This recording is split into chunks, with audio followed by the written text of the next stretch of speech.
रामराम शेतकरी मित्रांनो, पाहुयात काल भारतामधून बांगलादेशमध्ये किती कांदा गाड्यांची एक्सपोर्ट झाली, तसेच त्या एक्सपोर्ट कांद्याला काल बॉर्डरवरती काय बाजारभाव निघाले, बाजारभावामध्ये काल काय बदल होते, याची सविस्तर माहिती आपण या व्हिडिओमध्ये जाणून घेणार आहोत. त्यासाठी मित्रांनो आपल्याला व्हिडिओ संपूर्ण पाहायचा आहे. तर मित्रांनो, काल गोजेडांगा बॉर्डर इथून 80 गाड्यांची एक्सपोर्ट ही झालेली आहे. तर मेंदीपूर बॉर्डर येथून 42 गाड्यांची एक्सपोर्ट काल झालेली आहे.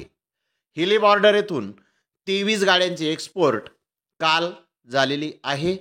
अशा तिन्ही ठिकाणाहून मिळून टोटल 145 गाड्यांची एक्सपोर्ट काल भारतामधून बांगलादेशमध्ये झालेली आहे.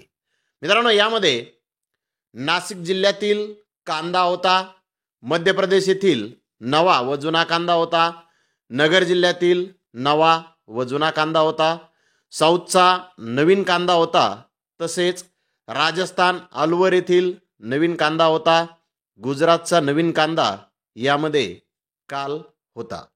मित्रांनो, बाजारभाव जर पाहिले तर काल भारतीय कांद्याला 54 रुपयापासून 67 रुपये किलोपर्यंत बाजारभाव काल बॉर्डरवरती निघालेले आहेत. परवाच्या तुलनेमध्ये काल कांद्याच्या भावामध्ये किलो मागे 2 रुपयांची सुधारणा बाजारभावामध्ये बॉर्डरवरती झालेली पाहावयास मिळाली आहे. तर धन्यवाद मित्रांनो, आपण माझा व्हिडिओ शेवटपर्यंत पाहिल्याबद्दल. व्हिडिओ आवडल्यास लाईक करा, शेअर करा.